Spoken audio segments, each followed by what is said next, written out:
Buenas tardes, bienvenida, bienvenido a esta segunda cita, segundo encuentro con los Moriarty, a los que tengo aquí, o para quien no estuvo ayer, los vuelvo a presentar, Jon Garaño, Aitor Arregui, José María Goenaga. Y bueno, vamos a seguir ya después de la primera presentación de ayer, después de la primera introducción, en la que estuvimos viendo un poco bueno, pues lo que era toda la primera etapa de ello.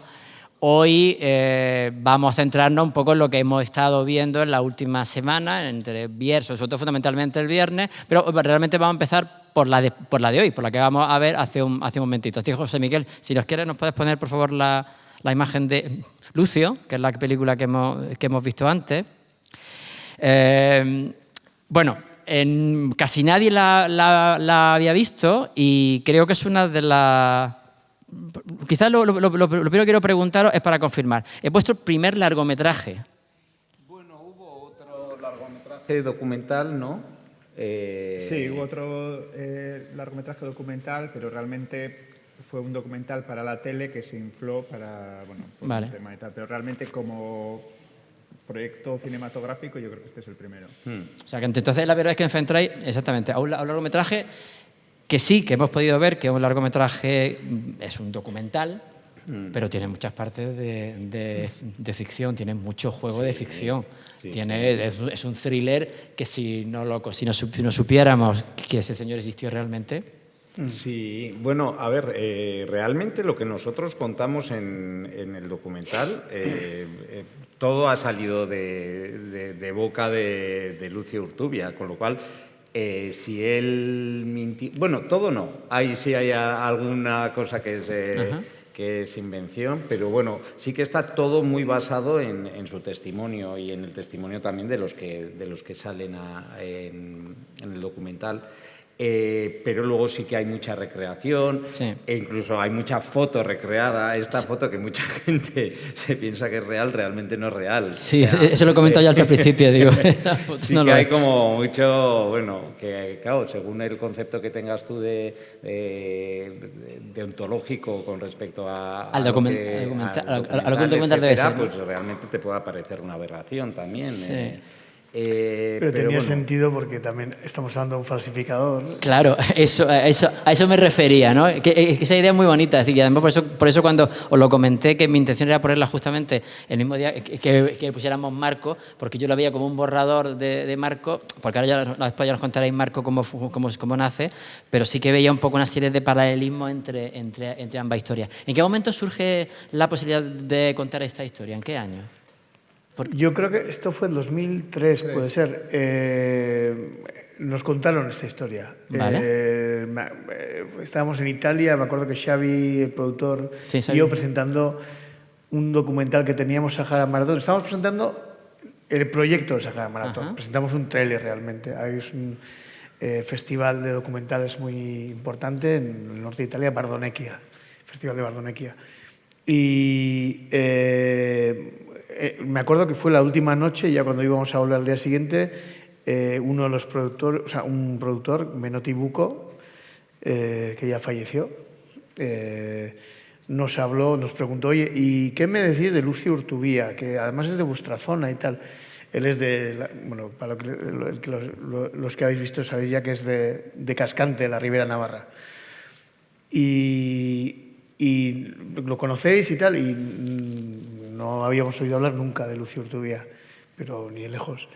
Y nos comentó que en Francia, según qué sectores, sobre todo los sectores anarquistas, era un personaje conocido, porque había sido una especie de Robin Hood, así llamándolo rápido, y no, bueno, en fin, el titular, ¿no? Y claro, nos comentó, y su hazaña más alucinante fue estafar a la Citibank, que en ese momento era el banco más importante del mundo, fabricando traveler checks falsos, 20 millones de dólares en concreto. Y claro, te dicen esto y de repente te quedas como, ¿qué? Un tío de Cascante, de Navarra, tal, no sé qué, que es además albañil, que hizo esto y además salió de Rositas y tal, no sé qué. Bueno, entonces, claro, escuchábamos fascinados su historia. Me acuerdo que estábamos con otros italianos ahí que no paraban de hablar, pero nosotros nos focalizamos un poco en lo que nos dijo. Y luego cuando volvimos, pues nada, lo comentamos un poco lo que decíamos ayer, ¿no? Lo comentamos en la productora y, bueno, pues claramente pensamos, oye, hay que presentar esto a las ayudas del gobierno vasco y a ver qué pasa. Sí, también comentó que había, nosotros nos desconocíamos, pero había una biografía publicada sobre él, tanto en Francia, pero luego se había, o sea, el libro se había escrito en francés, pero se había traducido al español y compramos el libro, obviamente, y se leyó y vimos que había algo muy interesante. Y presentamos a las ayudas, nos dieron la ayuda y empezamos a desarrollar un guión. Pero bueno, siempre con el miedo, primero, que éramos muy primerizos y segundo, que el personaje nos imponía muchísimo, porque tú leías el libro de Bernard Thomas, ¿no? O sí, Bernard Thomas. Y claro, veías que era un tío, bueno, con un carácter muy potente y con una cierta agresividad incluso, ¿no? Preguntáis vosotros, ¿no? Sí. Es vuestra voz la que sube la final. Sí. Y hay un momento que casi nos pega, al menos a mí. Bueno, de hecho yo creo que fue como el último día o el penúltimo día de las entrevistas que tú ahí le pinchabas y tal, y no sois policías, no, ni la policía me ha... Y se puso, vamos, como... Se levantó y dijo, ¡arrete, sí. arrete! No, era genio y figura, y la verdad es que nos acordamos mucho de él. Sí. porque luego también pues por el devenir del mundo dices, pues igual hoy en día no vendría mal un Lucio Urtubia. Un Lucio Urtubia, ¿no? A ti te he visto haciendo de un cameo en una foto. Sí, Halloween. Sí. Era una de las fotos. ¿Os gustó Atrápame si puedes, de Spielberg? Sí. Claro, y es que además es de esa... por eso preguntaba la fecha. Es que es de esa época, por eso preguntaba la fecha. Porque claro, viendo la primera vez dije, joder, macho, o sea, es que esto... Claro. Pues claro, pero es que además las conexiones son justamente, y es la misma historia del personaje real que engaña, que suplanta, que desafía a todo ese mundo. Fuimos muy inconscientes a la hora de hacer este documental porque realmente era como, venga, luego también Raúl López, que era el montador, está muy loco y entonces te planteaba cosas y venga, pues vamos a hacer. Y es verdad que Lucio también nos pasó un material súper interesante, tanto para usarlo en recreaciones y tal, pues un material que tenía abandonado en casa de un amigo que supuestamente al final del documental se ve que él se comprometió con los de la Citibank a quemarlo todo. Ajá. Pues no lo había quemado todo. Entonces, fuimos, incluso aquello se grabó algo, pero al final no entró en el documental. Sí, algo entra en el documental. Bueno, sí, cuando se está quemando y tal, sí, pero realmente no dijimos en el documental que Lucio realmente nos dejó parte de incluso la placa de la Citibank y tal, estaba que eso nos dio la vida. En la campiña francesa. Ajá. Y entonces, nosotros al principio, cuando empezamos a hacer el documental, era como que no teníamos muy claro si queríamos que fuese todo narrado en su voz, era muy complicado a la hora de montar todo a través de su voz y vimos la necesidad de meter la voz en off y luego pues dices, ostras, hay cosas... Claro, al final es un personaje que ha vivido mucho en la clandestinidad, con lo cual tener recursos visuales para narrar la historia era complicado, ¿no? Con lo cual tiramos mucho de recreaciones. El montador se volvió loco. Eso es muy brillante. En el sentido de que no había documentos gráficos de su actividad. Sí. Al estar en la clandestinidad, ¿no? Porque él se ocupaba muy mucho de borrar las huellas, lógicamente. Claro. ¿No? Pero luego también se preocupaba mucho de no ser fotografiado muchas veces o tal. Sí. Y ahí, con el tema de la voz en off, pasa algo curioso. Ahí es una de las lecciones a base un poco de estar ahí un poco trabajando en edición, que es que nosotros habíamos visto recientemente, en esa época también, un documental que está súper bien, que es Fog of War, con McNamara, que es el secretario de Defensa o de Asuntos Exteriores. Sí. De Errol Morris. De Errol Morris. Exactamente. Entonces, Rumores de guerra, es un magnífico. Tiene muchísimo archivo y claro, habla él y habla... A cámara, no puede hablar mejor una persona, ¿no? Sí. Y claro, con Lucio al principio teníamos esa intención, porque era la idea, o sea, no sabíamos por dónde íbamos a ir, pero sí sabíamos que de hecho lo rodamos así. Una vez ya ganamos un poco su confianza, porque eso también costó mucho. Estuvimos como año y medio dándole vueltas cómo nos acercamos a él y tal. Al final, cuando tocamos la puerta, vi a otra persona y tal. Bueno, nos acogió súper bien. Cuando él empieza a hablar, le rodamos durante 2 semanas una entrevista larga para que nos hablara de su vida, distintos episodios y tal. Cuando él empieza a hablar, pero sobre todo cuando estamos editando, tuvimos una discusión bastante gorda y bastante larga sobre qué hacer con la voz en off. Yo quería insistir con la voz en off, José Mari a partir de un momento dijo, no, es que esto no... No, tú querías insistir con seguir, o sea, que él... Con la voz en off de él, perdona. Y José Mari comentaba, no, pero es que no da, esto no es McNamara. Es un tío que te da titulares.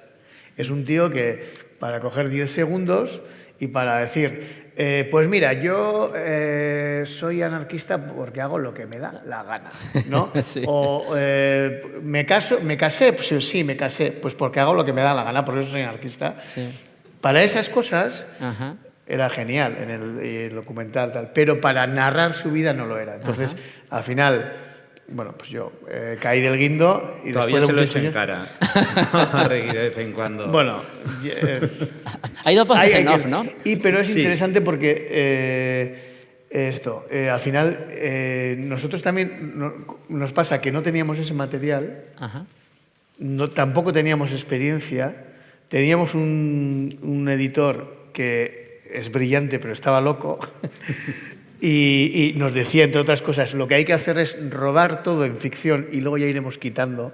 No, decía, rodarlo, tenemos que cubrirlo todo con recreaciones. Y decíamos, pero eso es rodar una peli de ficción. Y no, rodarlo todo en recreaciones y luego ya decidimos con qué nos quedamos. Y, dices, Y luego teníamos a Lucio, que claro, el pobre hombre, que tenía mucha paciencia, no entendía por qué tardábamos tanto en hacerlo. Y decimos, pero aquí vienen los de Antena 3, Sí, aquí. me ruedan una tarde y ya al día siguiente emiten. ¿Qué estáis vosotros ahí 3 Aquí años cuando con vienen eso? los de la tele y tal, al día siguiente ya lo veo y tal. Y te llamaba de vez en cuando. Entonces nosotros estábamos, claro, se nos hizo como se nos quedó grande el proyecto y costó mucho domarlo, ¿no? Y de vez en cuando te llamaba además Lucio, ¿cómo vais? Y dices, ostras, ¿cómo le explico a este? Porque impone mucho, Claro, le imponía mucho. si no y se la nota. verdad Pero es que- era una brújula, lo que era una brújula moral, una brújula de... Yo hoy en día muchas veces, creo que nos acordamos, yo al menos me acuerdo, Sí. ¿qué diría Lucio de esto? ¿Qué haría Lucio en esta situación? Porque era una inteligencia animal, instintiva, pero muy clara. Y muchas veces lo correcto y lo no correcto estaba como muy claro. Y es de los que más te marcan porque al final, cuando estás ahí en la oscuridad, dices, joder, pues Lucio haría esto. Y ha sido un honor conocerle. No es lo que tú dices, hay frases lapidarias, que hay una carcajada casi generalizada cuando ha dicho, los únicos ladrones son los bancos. Y yo no tengo ningún problema en robar en los bancos porque son ladrones. Ese tipo de cosas que además me recordaba a López Vázquez de Atraco a las 3, cuando decía aquello de, ¿quién es el banco? Los bancos son unos prójimos. No son unos prójimos los bancos, los bancos son... Eso era auténticamente el mismo discurso. Sí. Luego también, claro, él era muy inteligente y él sabía lo que podía decir y lo que no delante de la cámara. Ya. Entonces a veces te juntabas con él y te contaba cosas y luego, venga, pues vamos a grabar la entrevista y claro, ponías y le preguntabas sobre el mismo tema y había cosas que no te decía. Entonces, claro, tú seguías preguntando, seguías de ahí que no sois policías y tal, porque seguías, claro, te acababa de contar off the record tal... Y de repente no lo estaba diciendo y dices, a ver, Lucio, pero entonces ¿cuánto tal? Y entonces, a ver, veías que había momentos donde él no quería ir más allá, ¿no? Entonces, nosotros también un poco para mostrar esa imposibilidad nuestra de poder ir más allá en ciertos momentos, nos introdujimos preguntándole, ¿no? Y viendo un poco su reacción, ¿no? Pues hay un momento que están hablando de un secuestro y tal, pero tú participaste en el secuestro. Sí, se nota. ¿Pero qué queréis que os diga? ¿No? Que lo metí en la cesta, no sé qué y tal. Pues no os voy a decir eso. Y robasteis esas armas y luego ¿qué hiciste con estas armas? Se te queda así mirando. Pues las tiramos al Sena. O sea, era... o muchas veces, pero si ya os he dicho eso antes, ya, pero es que no lo hemos rodado. pero sí ya lo hemos hecho. O sea, jugaban muchas veces desde la inteligencia a hacerse un poco el tonto. Pero yo creo que, por ejemplo, lo que has dicho tú de Lost y todo eso es verdad, pero si este documental funciona, aparte de por la historia, es porque tienes a Lucio, ¿no? Sí, tienes sí, esas sin duda. intervenciones, o sea, porque muestra un poco cómo era su carácter y tal, y está en esas cosas que responde de forma muy burra o lo que no quiere responder, todo eso está en el documental y yo creo que es lo que le da valor, ¿no? Nosotros ahí sí que teníamos un miedo también cómo reaccionaría él ante el documental, ¿no? Ah, bueno, eso. Y la verdad es que la reacción fue, bueno, al principio un poco así, pero como estaba su Sí, pareja y le gustó él tanto, al final y luego él era el mayor embajador que puede tener la película porque iba a todas partes a presentar la película, pero a locales diminutos, se iba con copias piratas, se se iba iba a Ateneos anarquistas, Montaba líos, sí, se sí. enfadaba. Un día que llegamos tarde, o sea, llegamos ahí tal y estaban ahí en coloquio y de repente, según entramos, estaba ahí serio, y de repente... ¡No tienes ni idea! Le dice al de al lado, porque habían empezado a decir no sé qué y se empiezan a montar ahí un jaleo y tal. Y bueno, o sea. Empezaban a sacar como antiguas cuitas ahí entre los anarquistas y vamos, se montaban unos discos que... Y luego había una cosa espectacular en algunas proyecciones, que ibas a una proyección, echabas el documental, no decías que estaba y de repente, y está aquí Lucio Ortubía. Y bueno, se caía la sala, claro, y venía Lucio y podían ver, ¿no?, al Lucio de carne y hueso. ¿vale? Entonces, A él le dio la vida Y él eso. hizo un montón de pases, pero un mamá... No, Pero estuvo en Argentina, en Italia... en Alemania, un montón de Pero veces. él siempre decía, bueno, pues a ver qué hacemos con esto. Esta historia es muy grande.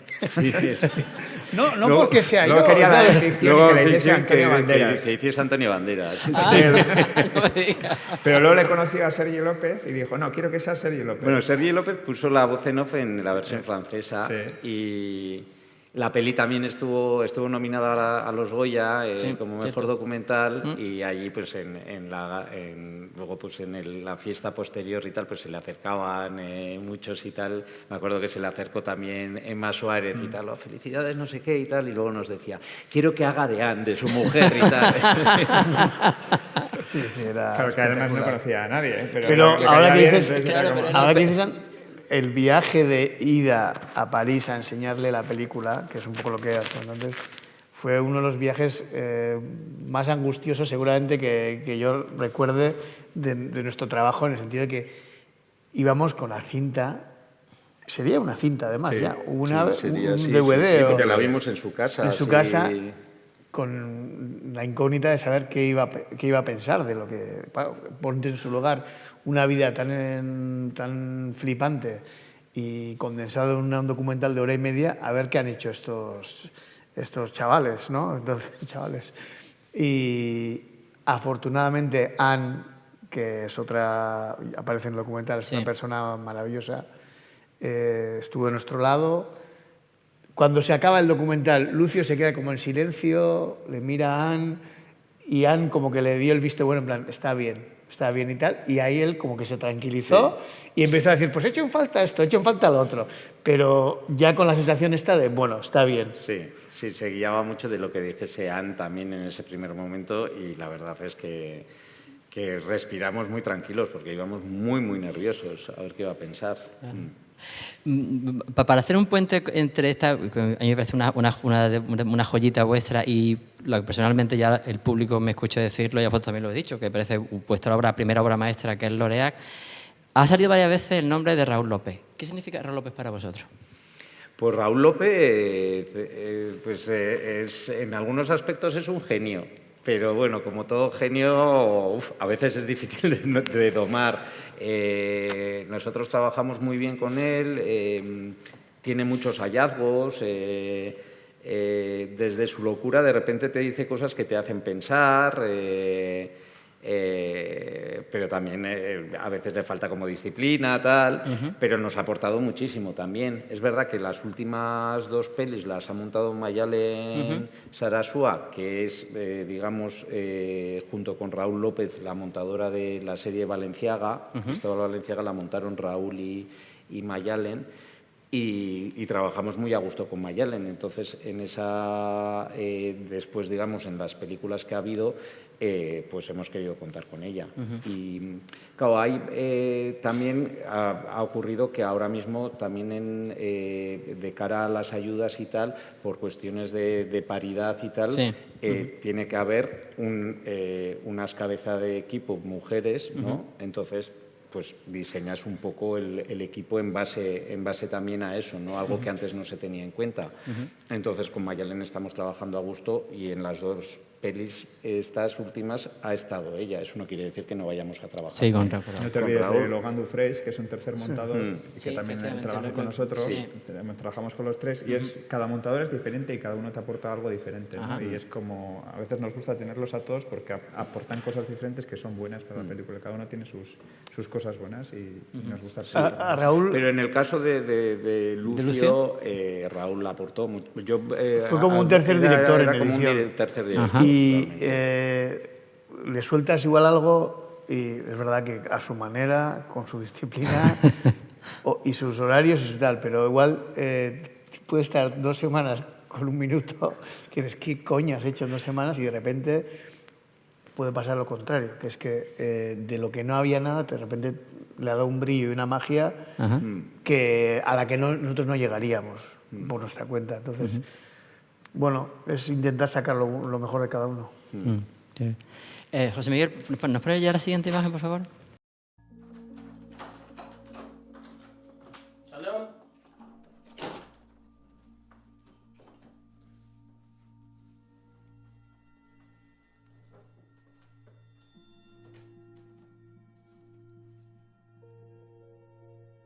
Berriz? Ez dut ez ulertzen.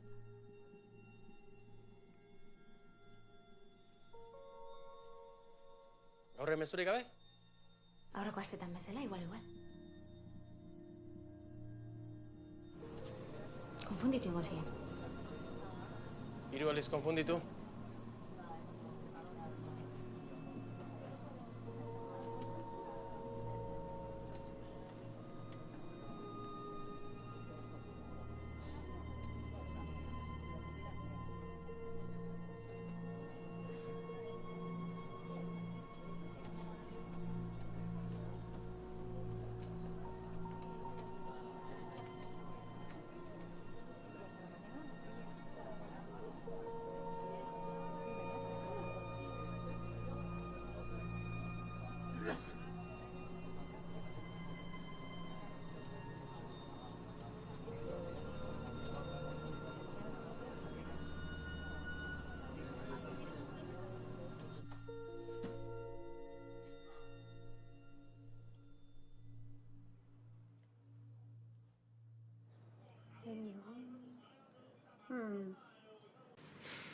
Bueno, los que estuviste el otro día viendo, esto es Loreac.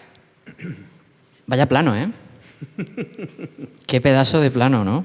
¿Esto cómo nace? De repente construir esta imagen que es al principio de la película, la fuerza que tiene, la capacidad de sugerir cosas, el rostro de ella, en conexión a lo que acabamos de ver, cómo se cuenta una escena solamente a través de las miradas, todo lo que significa eso. Por favor, contadnos cómo nace todo eso.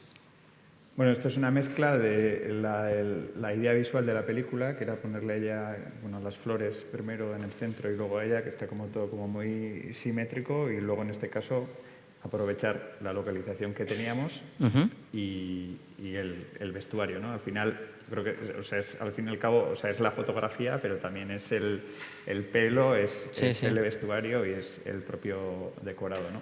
Nosotros, a la hora de plantearnos cómo hacer Loreac, una de las cosas que nos venía a la cabeza era que le queríamos dar a todo como un toque un poco como de lluvia, melancólico, y por ejemplo la cámara que en ese momento más se utilizaba, que era la Arri, nos parecía que no era la adecuada para hacer esta película, y lo hicimos con la Red, que nos daba una textura muy parecida a lo que queríamos, ¿no? Que estaba como un poco fuera de moda, pero que para esta película nos venía muy bien, ¿no? Y luego, bueno, lo comentábamos un poco ayer, ¿no? Pues un poco toda la idea de la película es como muy estática, con planos casi siempre con con la cámara fija, para también, bueno, representa un poco el estado de ánimo de esta mujer, ¿no? Que está como bloqueada ahí, ¿no? Que vienen esas flores, ¿no? Que van cambiando de color, ¿no? Según lo que tal, que le van animando, ¿no? Y en la secuencia que hemos visto es como que de repente despiertan algo en ella, ¿no? Una ilusión. O sea, eso era algo con lo que nos apetecía jugar, ¿no? Sí, en esta película hubo como muchos hallazgos a lo largo del proceso. Y, por ejemplo, cuando íbamos a buscar localizaciones era como que surgían maneras de contar las secuencias, ¿no? Nos encontramos con muchísimas puertas translúcidas, como muchos cristales rugosos, tal, y los fuimos como incorporando. Había una intención, pero también las propias localizaciones nos lo iban dando, ¿no? Y me acuerdo que cuando hicimos este plano, realmente, bueno, habíamos elegido una sala, esta para ser oficina, y pusimos la mesa, o pusieron los de arte, la mesa del médico, tal, y realmente el plano contra plano, queríamos que fuesen como dos mundos totalmente separados, ¿no? Sin escorzos ni nada, que ellos estuviesen muy centrados, eso estaba claro, ¿no?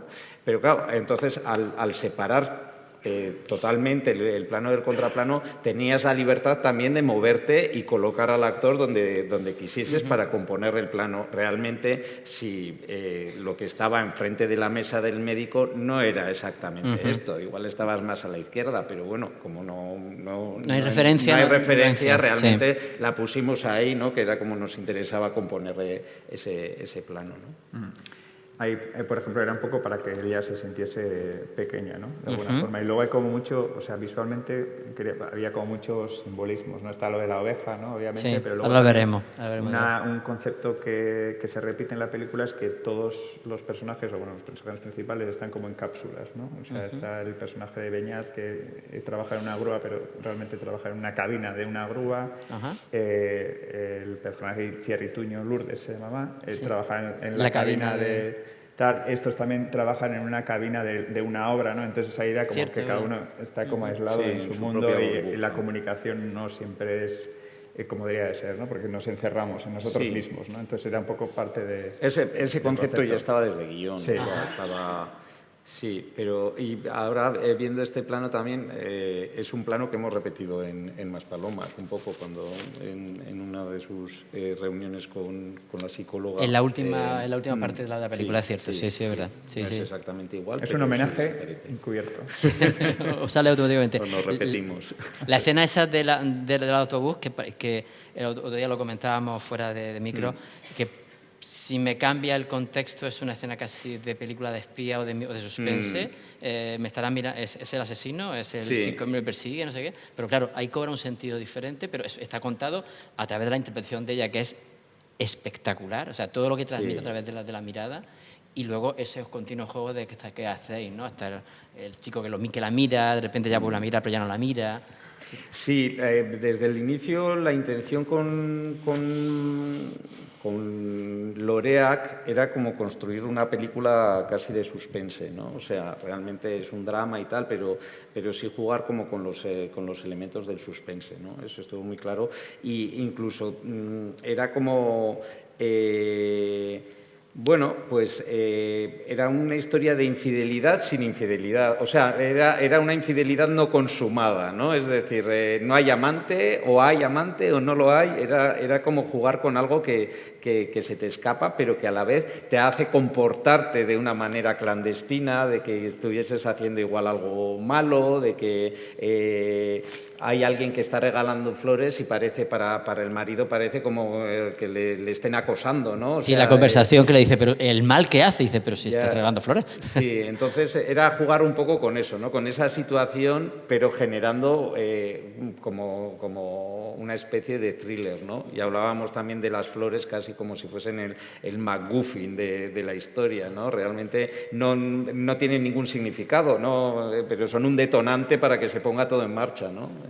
Bueno, no tienen significado o tienen todos los significados, Sí, ¿no? Que es sí, lo bueno sí, de las sí. flores, ¿no? Que en el Claro. fondo es unas mismas flores, en esa secuencia que hemos visto al inicio, ¿no? Cada uno lo interpreta de una forma diferente. Para ella es ilusión y para el marido es amenaza, ¿no? Entonces es el mismo objeto genera emociones diferentes, ¿no? Y eso es algo que nos gusta. Tagline, ¿no? Solo son flores. Sí, Solo son sí, flores, sí. eso es. No, Sí, es que exactamente, eso solo son flores, que es una frase que se repite. Vamos precisamente con las flores. Vamos con el segundo fragmento, por favor. ¿Cómo lo sacáis? ¿Cómo las plasmáis en pantalla?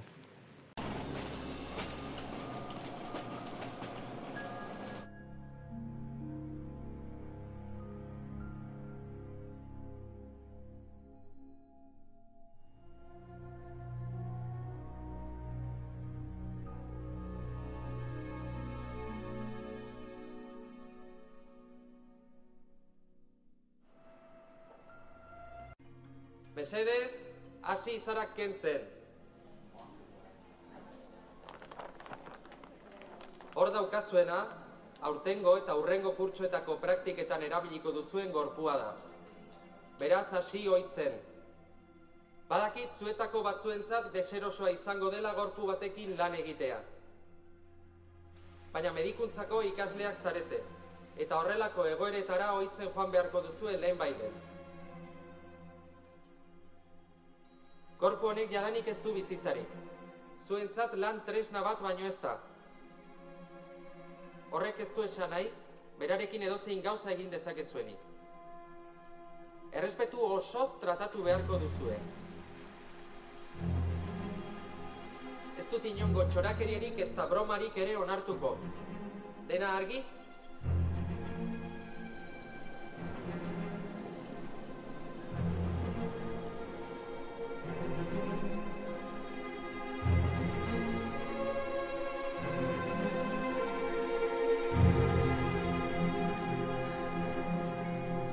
La forma como lo hacéis, construís esos dos fragmentos que juegan en paralelo, una serie de traveling que se van cambiando hacia las flores. La primera parte, para quien no haya visto la película, son las flores que ella recibe y están hechas al corte de plano, mientras hay un traveling que se va aproximando, corte, otro traveling, corte. En la segunda vez, que repetís la misma idea, pero en este caso son las flores que ella le pone a él, y ahí lo que hacéis es un único traveling aparentemente mediante encadenado. La música es totalmente distinta. ¿Cómo nace esa decisión de decir, bueno, vamos a hacer lo mismo, pero no es lo mismo? Realmente no lo recuerdo. No sé si es algo que se decidió en montaje, hacer eso. Sí que a nivel de concepto el tema de que fuese lo mismo pero no es lo mismo estaba muy presente en toda la historia. Es decir, era una historia, era un juego de espejos, ¿no? Constante. En una historia estabas contando, como tú bien dices, la historia de alguien desconocido que está regalando flores que te está regalando flores, ¿no? Que al ser desconocido puede ser un muerto también, mientras que en el otro caso era un desconocido está dejando flores a un muerto, ¿no? Entonces había como en los dos casos había alguien que se sentía amenazado ante la aparición de esas flores, ¿no? En un caso es el marido, en el otro caso es la viuda, ¿no? Se sienten amenazados y es como de repente esa imagen de las flores se les hace agresiva, ¿no? Mientras que hay otra persona que se siente ilusionada, ¿no? ante esa aparición de esas flores, ¿no? En un caso es Nagore, en el otro caso es la madre, ¿no? Entonces había todo el rato como esa pretensión de jugar con dos historias que confluyen al final en una misma y que cuentan con los mismos elementos pero ordenados de manera diferente, ¿no? Y eso desde guión era un poco la intención que había, ¿no? Entonces luego cuando se rodaron estos travelings yo creo que sí que la intención era como hacer un continuo, pero el hecho de que fuesen encadenados o cortes yo creo que seguramente fue algo que surgió en el montaje, pero no lo sé. Pero sí que el tema de la dualidad es muy importante en la película, ¿no? Un poco lo que has dicho tú, luego también es el tema del punto de vista, ¿no? Primero contamos una historia, luego contamos otra historia y luego ya confluyen esas dos historias. Y luego está lo que nos interesaba contar en la película, lo que está en el trasfondo, es un poco una película también sobre la memoria, ¿no? O sea, hay cierto. un personaje que quiere recordar y hay quien quiere olvidar, ¿no? De hecho, Y eso genera una tensión entre ellos. Y hay un tercer personaje que reconstruye algo que no ha vivido, ¿no? Que es el personaje de Nagore poniendo esas flores. Entonces, bueno, todos esos conceptos es como que se repetían, lo que ha dicho José María, como un juego de espejos, ¿no? O sea, ver algo de forma diferente. De hecho, hay momentos en la película en que ellos están sentados, el matrimonio está sentado viendo la tele y hay una referencia a la memoria histórica. Sí, bueno, de hecho, eso tenía mucho más desarrollo en guión y se rodó incluso, pero el montaje cayó.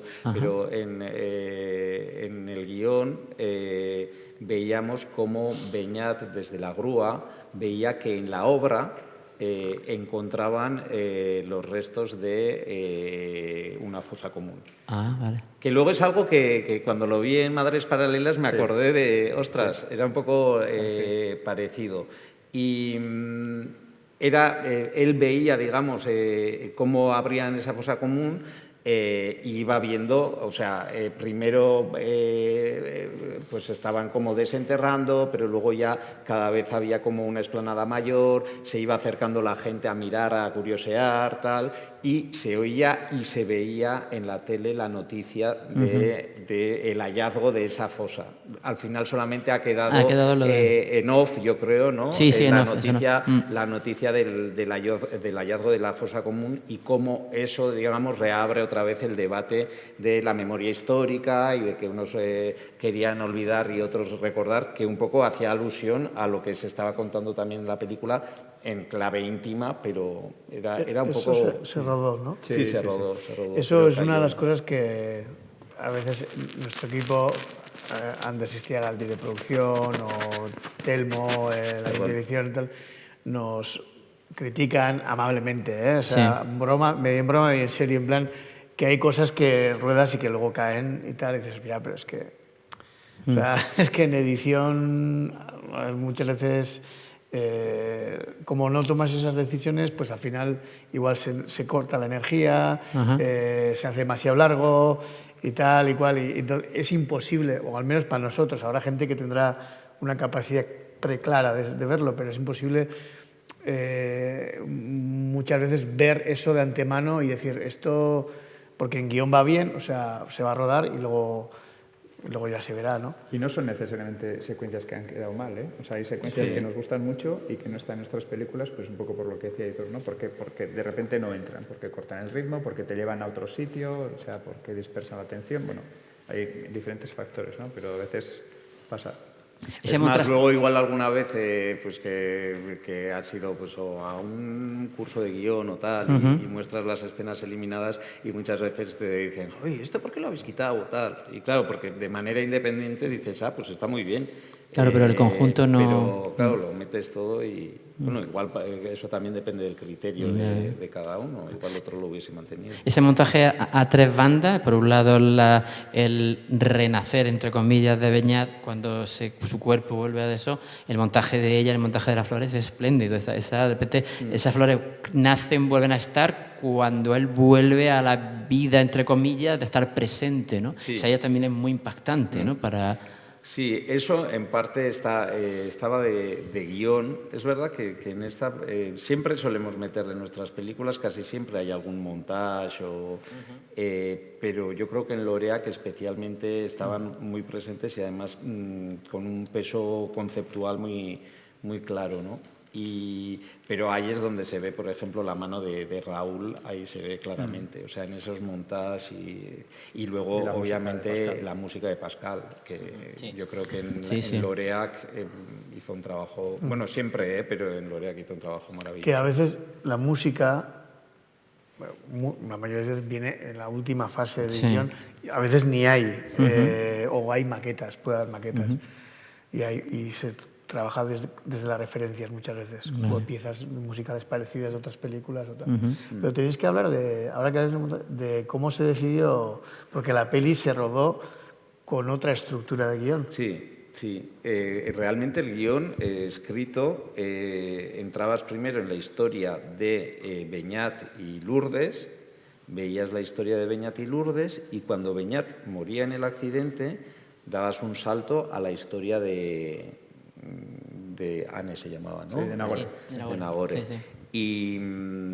Y no funcionaba. O sea, y realmente... Para tuvimos mí funcionaba, pero, Pero- pero para ellos funcionaba mucho mejor cuando probaron otra cosa. No, fue A ver, es que fue realmente arrancaba la película, arrancaba bien, creo recordar. Bueno, tampoco igual también. Se paraba, no, no, no, era no una de las arrancaba razones, bien. Es o verdad, sea. le costaba arrancar, pero es que encima, luego a partir de que te enganchabas a esos personajes, claro, él se moría y te ibas a una historia. En el minuto, no sé si era 25 o tal, a un personaje totalmente callado, se hacía como muy duro, se hacía todo muy duro y muy pesado.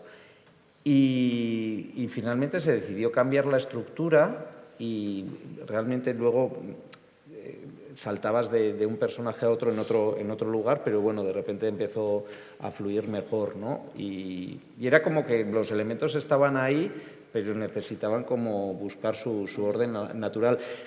Curiosamente, yo al menos todo ese proceso de montaje no lo viví como con...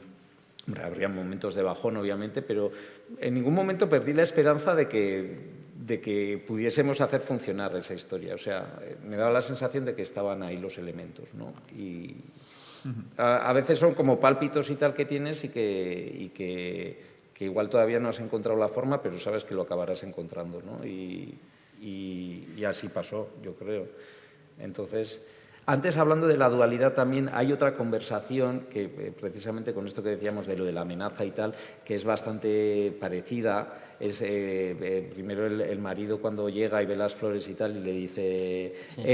perdona, en la tienda de flores que les dice, pero esto algo tendréis que hacer, ¿no? Y luego Itziar Ituño llama por teléfono a la policía Sí, y sí. tiene una conversación muy, muy parecida, ¿no? O sea, en ese rollo de Sí, como los paralelos. de la incomodidad que produce. Sí, Ujú. sí. Vamos con el último fragmento, José Miguel, por favor.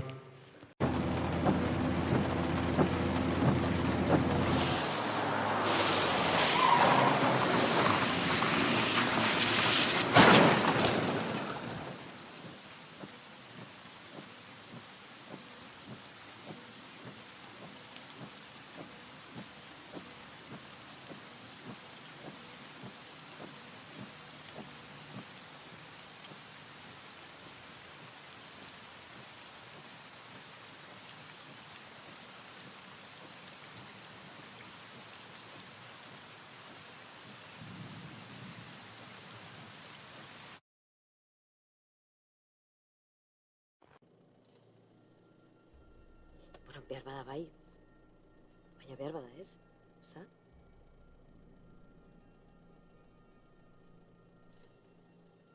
Ni hemen jaitsiko naiz. Ez, etxeraino erango zitut, lasai. Gelditu kotxea. Ze? Gelditu zazu kotxea. Bueno, egon lasai, favorez. Ni hemen jaitsiko naiz, gelditu kotxea. Lasaitu gaitesan, mesedez. Mesedez, gelditu kotxea. Zetan zabiz, Gelditu kotxea. Izteko atean!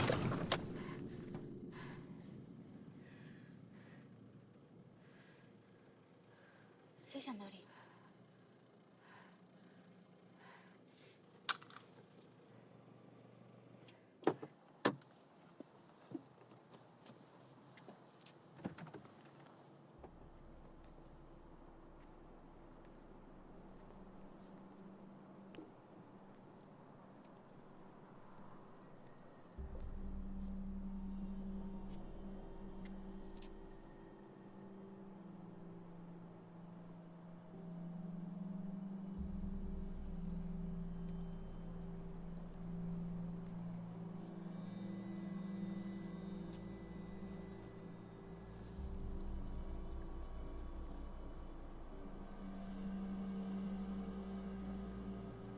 Hila da?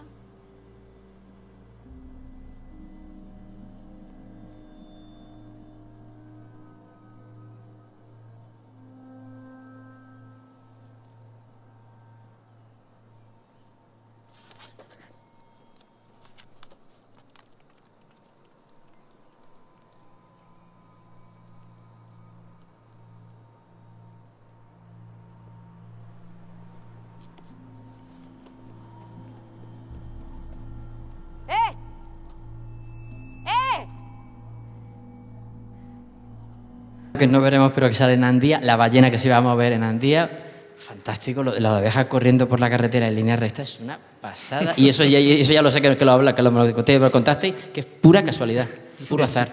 Bueno, se nos bajó la Virgen realmente, porque la abeja lo hizo perfecto, o sea, fue por la línea, o sea, además me acuerdo la emoción en ese momento, oye, que viene... O sea, y yo me acuerdo preguntándole, antes de eso, preguntándole al que esto, pero ¿y qué va a hacer la oveja? Sí, Le preguntan, sí, ¿pero sí. qué va a hacer la oveja? Y pues no lo sé, o sea... Preguntándole al administrador, dices. Sí. Ni idea. Y, es que me he acordado de otra cosa, que, claro, antes está el accidente y lo repetimos, ¿te acuerdas, José María? Sí. Ahí fuimos un poco crueles con el especialista porque se pegó el primer golpe con el coche y fue como pues una mierda. O sea, fue como un golpe que no se veía nada y no salió nada bien. Y le pedimos, es que necesitamos un poco más de que se note más, ¿no? O sea, que es un accidente grave. Y se nota, y lo hizo mucho mejor y la abeja también lo hizo mucho mejor. O sea, fue perfecto el plano, ¿no? Y luego en la segunda secuencia, la que están ya en las dos protagonistas hablando y cuando atropellan a la abeja, eso ya estaba más controlado. Pero también es verdad que me he acordado que se escapó la abeja por la ciudad y estuvimos... Sí, se escapó. Me acabo de acordar que estuvimos un tiempo... tuvimos que parar el rodaje porque había que hacer otra toma. Hacía frío, además, frío. estaban Nagore y Itziar estaban congeladas. Sí, estaban congeladas. Y también es muy interesante para mí esa secuencia, que es una secuencia larguísima que acaba ahí, en donde de repente pues, se juntan estas dos mujeres con sus secretos, por decir una forma, porque la trabajamos de una forma diferente que estuvo muy bien. Nosotros habíamos escrito esa secuencia, obviamente, y no estábamos del todo contentos con cómo fluía, o sea, hasta este momento, ¿no? Entonces, digamos que lo construimos, ese diálogo lo construimos en la sala de ensayos. O sea, las pusimos a improvisar y empezaron a salir cosas, nosotros les íbamos diciendo cosas también, y entonces yo creo que entre los cuatro reescribimos esa secuencia que era vital en la película, ¿no? Sí. Y es algo que no hemos hecho tantas veces, que sí hemos hecho alguna vez, pero esa vez nos salió realmente. Sí. Y luego con respecto a las ovejas, sí que es como, claro, la gente cuando ve la peli tal, siempre sale pero lo de las ovejas, ¿por qué? O tal. Sí. Y realmente fue como un elemento que fue entrando, ese sí que fue, de esto que hablaba, que fue una película con muchos hallazgos a lo largo de la película, o sea, a lo largo del proceso. Realmente la oveja nació porque no sabíamos dar cómo terminar la secuencia de la conversación. O sea, era como que sabíamos que queríamos provocar un encuentro entre las dos mujeres, pero no sabíamos cómo acabarlo.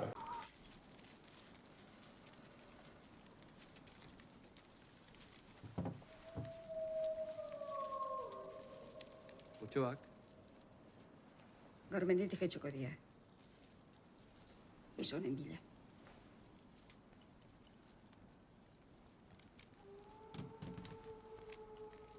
Ez da gauza honik.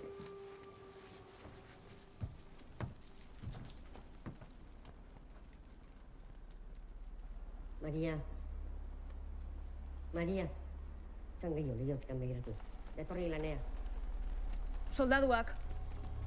Karlista diela uste. Hasta guazi.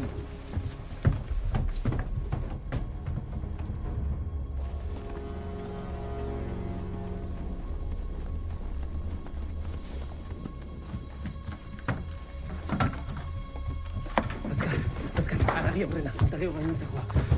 Gertuatzen nahi dira.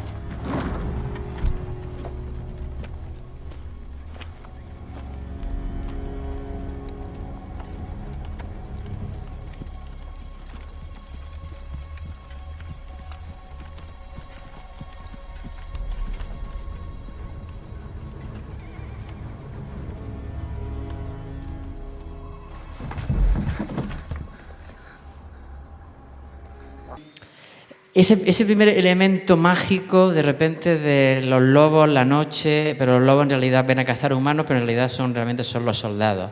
Ese momento de la salida de ellos huyendo y esas sombras que se esparcen, esas siluetas que se desparraman con un movimiento de cámara lateral.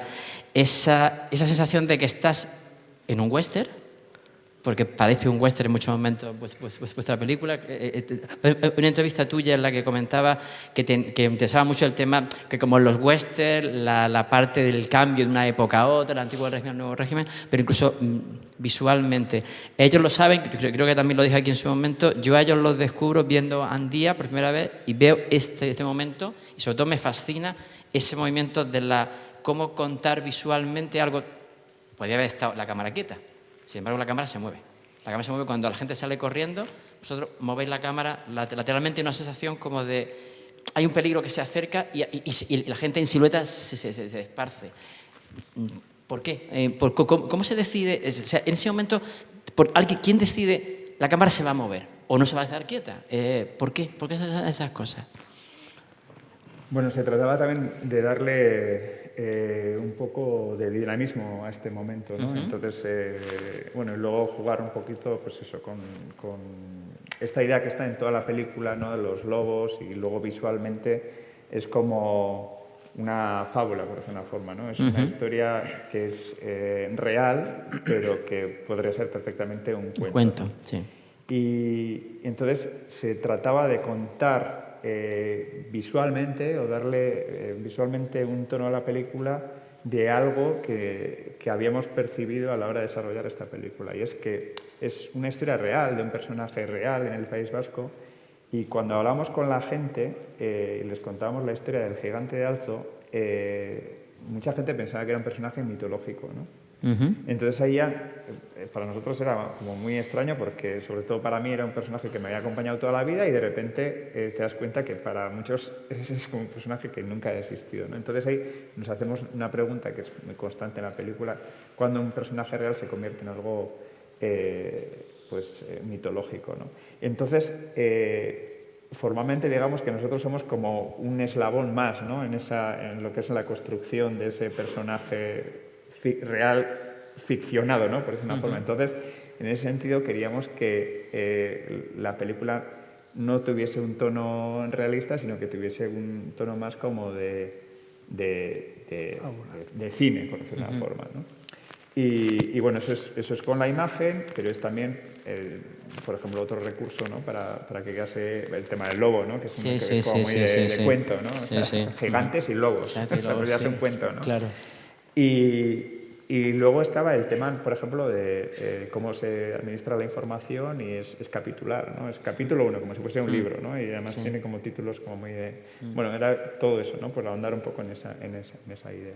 O sea, es como llevar a lo formal el concepto de la película, ¿no? Yo no me acuerdo concretamente de ese plano que dices tú del traveling, cómo se decidió, no me acuerdo muy bien, pero sí es verdad que cuando hablamos de la planificación, en unas películas más que en otras, pero bueno, las referencias están en todas las películas, pero igual en unas películas más que en otras, casi a veces, y creo que en Andía fue el caso, al menos yo así lo recuerdo, tenías como unas referencias como muy generales. David Lean, por ejemplo, este tema de contar una historia íntima, pero a la vez dentro de un contexto histórico, épico, y combinar ambas dimensiones, salvando las enormes distancias, ¿eh? No pretendo aquí ponerme la liga pero pero estaba muy presente, el western, estaba muy presente también el cobarde, el asesinato de Jesse James por el cobarde Robert Ford, el tono que tenía, la fotografía que tenía,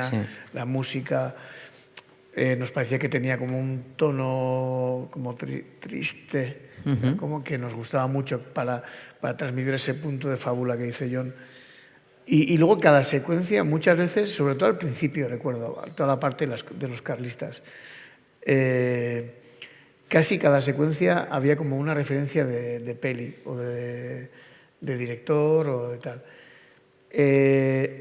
Y el tema de la silueta y tal, no sé si fue hablando con Javi, porque Javi Aguirre participa mucho en la planificación. Sí, ese era otro nombre que os tenía por aquí. Lo discutimos mucho con él, ¿no? Sí. Igual tú puedes decirle, bueno, esta es la referencia, pero él igual te dice, mira, pero pues igual está guay que sean siluetas y que tal. No recuerdo ahora muy bien cómo fue, pero de esa conversación, y hablando de un cine más clásico, porque Andía sí tiene ese punto clásico, ¿no? bueno, pues tenía sentido también y tenía así como cierta organicidad el movimiento de cámara y supongo que también, no recuerdo, pero también lo rodaríamos, porque a veces lo rodamos así, pones el traveling y lo puedes rodar en movimiento y lo puedes rodar también fijo. Ajá. Y No, en ese caso no. En ese caso no me acuerdo. Sí. Entonces, Todos los planos, o sea, luego también está igual no están montados, pero son más largos de traveling, cuando mete la carne y todo eso, hay también un traveling, todos esos son como... y bueno, pues al final también lo que te pide el momento, ¿no? Un poco el momento de si vienen carlistas y hay prisa y están acojonados y Claro, tienen eso te iba a tienen decir, que claro. guardar la comida y tienen que huir y tal, pues esa sensación de angustia y premura, tal, ¿no? que, Sí.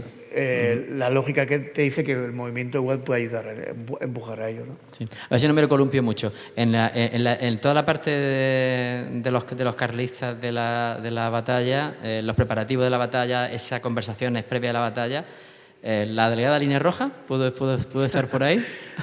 A ver, nos gusta la línea roja, pero yo no recuerdo que la tuvieran. Pero luego hay como Claro, sí, entiendo. mecanismos Sí, ocultos ya, que no evidentemente, controlas sí, que sí, están sí, ahí. sí. Está claro. Sí, Está sí. clarísimo. O sea, Sí. dice que. Bueno, luego hay cosas súper curiosas, como por ejemplo en Lorea, que hay un plano en la tienda de flores que es calcado a un plano de la Edad de la Inocencia. Y ese plano es un plano que se le ocurrió a Javi, que fue, vamos a llenar esto de flores. Bueno, nuestra idea era llenarlo de flores, pero la composición fue muy de Javi, de vamos a poner aquí un jarrón y tal, y fue muy suyo, un plano muy suyo. Y no había visto la película. Y es calcao. Pero calcao, ¿eh? Entonces es como a veces sí que tenemos como referencias de cosas que queremos hacer muy parecidas y otras veces igual lo hablas y tal y estás tú queriendo, o sea, vamos a poner esto, ayudando, y tienes eso en la mente y estás ahí como aportando algo y sin querer estás copiando, o sea, homenajeando. Sí, no, claro, claramente eso, ¿no? Pero ahora que dices lo de Javi Aguirre, sí, a ver, nosotros no somos muy buenos dibujando. Entonces, normalmente nuestros stories, porque sí hacemos storyboards, pero los hacemos con fotos y muchas veces arrancamos tal vez a veces son planos de películas, de otras películas, o a veces son fotos que sacas de internet o lo que sea. Pero luego cuando empezamos a ir a las localizaciones, Javi viene con nosotros y sacamos fotos. Entonces, normalmente, al ser 2 o 3 directores, podemos hacer teatrillos entre nosotros. Entonces, solemos recrear, digamos, la acción y lo que queremos hacer ya en la localización que posiblemente vaya a ser la elegida. Y ahí surgen también cosas y ahí Javi dice, oye, pues pero esto ¿por qué no lo hacemos así? O sea, él también aporta, ¿no? Y luego esas fotos que sacamos pasan, las vamos sustituyendo en el story por estas fotos, ¿no? Que ya son nuestras y que muchas veces luego están bastante cerca de lo que finalmente es el plano que queda en la película. Yo me acuerdo que un poco volviendo a tu referencia, lo vimos seguro, pero lo vimos como como una cosa de qué pena que no tengamos esos medios.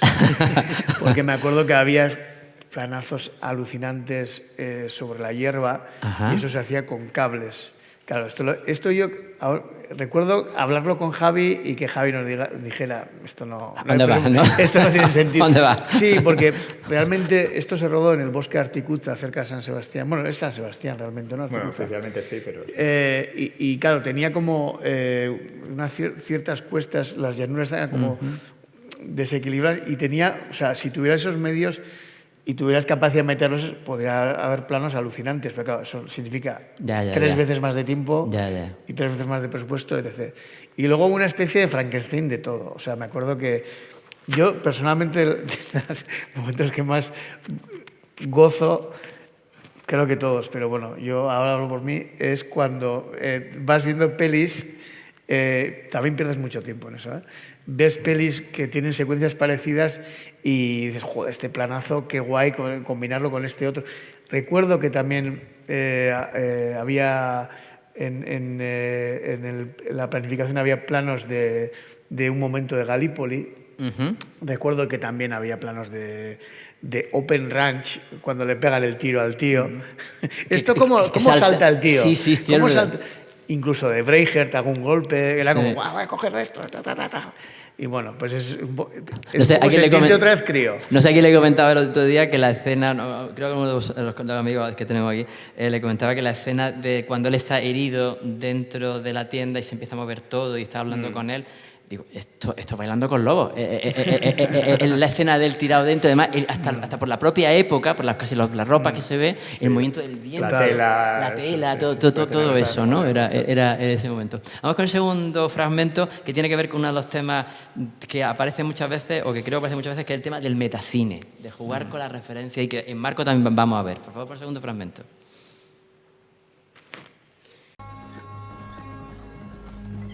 Ez zai arduratu, Joaquin.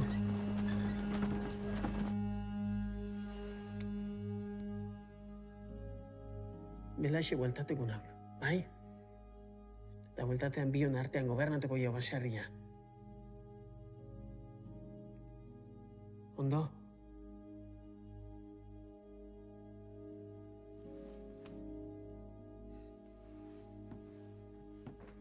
Atxezek betiako.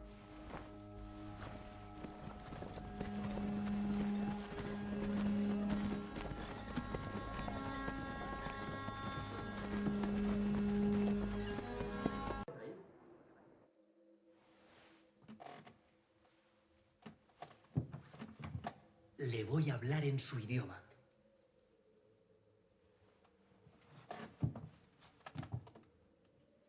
Ondilla, hor altzaude.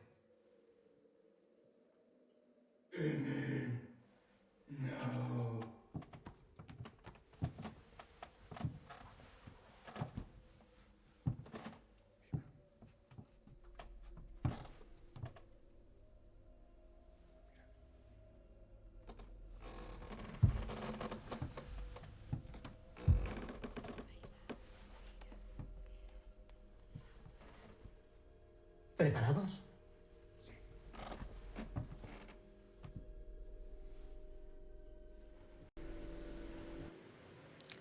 Las sombras que son el cine. En realidad el cine crea, a través de sombras, crea historia y la famosa frase esa del hombre que mató a Liberty Balance, ¿no? Cuando la historia se opone a la leyenda, se imprime la leyenda. Y el cine crea la leyenda. El juego con la sombra me parece extraordinario. Aparte de podemos ver la sombra de las dos cabezas, que luego después lo repetí ya marcando las distancias de ellos, pero la sombra de las cabezas proyectadas en la pared, aparte de Michael Curtis, Indiana Jones, las escenas de... Evidentemente, ¿no? Pero es la idea de la sombra como elemento cinematográfico que enlazaría... Y pongo el siguiente fragmento, porque además yo creo que enlaza muy bien con el siguiente, que es la escena de la foto.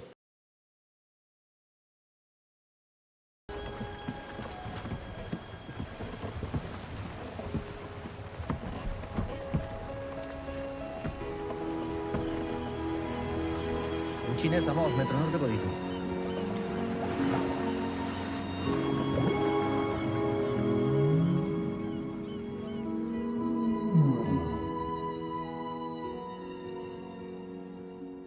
Zeinek jarri ote zituen harritzarroiek hemen.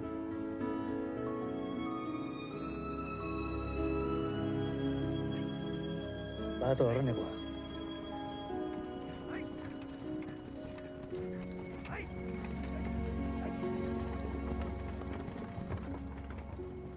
Txene.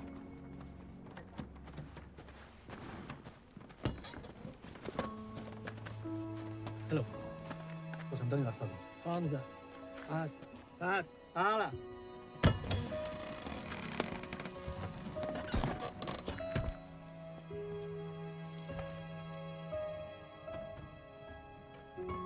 Joaquín, ¿está zona?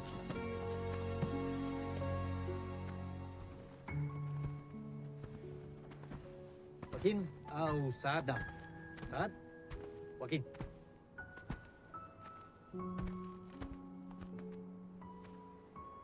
Zat.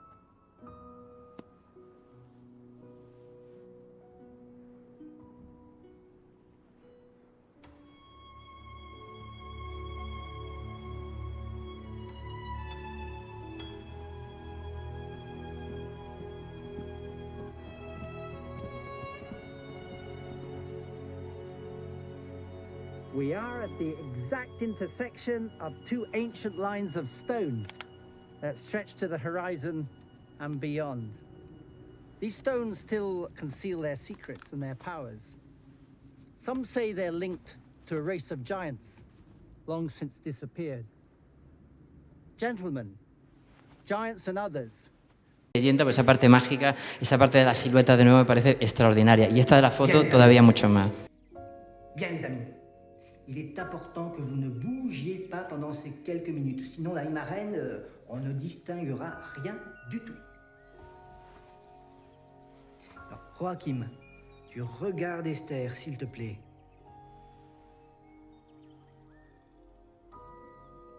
Comodos? Ahí.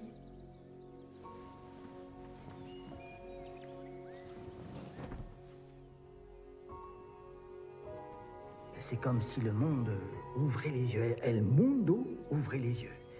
Le passé, on ne le connaissait qu'à travers les mots, mais on ne pouvait pas le voir. A partir de ahora, sí, on pourra voir la realidad. La realidad.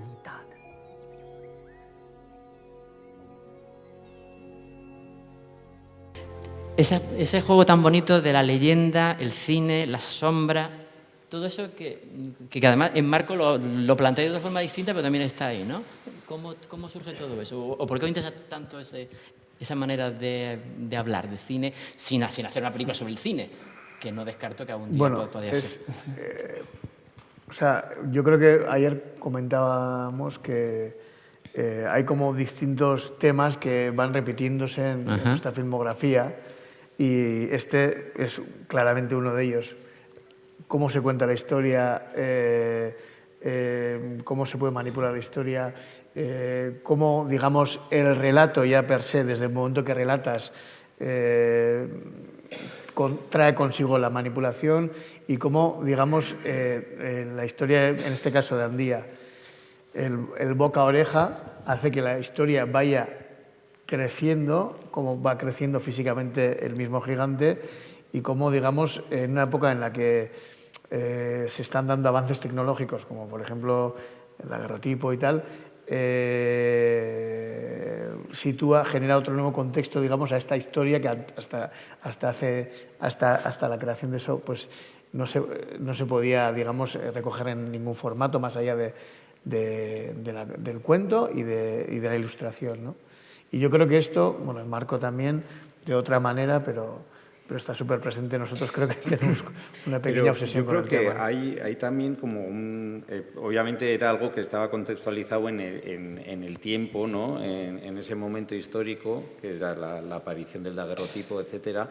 Pero había algo bonito ahí también, que pese a que a él le estaba diciendo que estoy captando la realidad, todos sabemos que lo que capta la cámara tampoco es la realidad, sino siempre va a ser como bueno, susceptible de ser interpretado o de ser... Sí, se esconde el brazo y de repente parece que no tiene el brazo...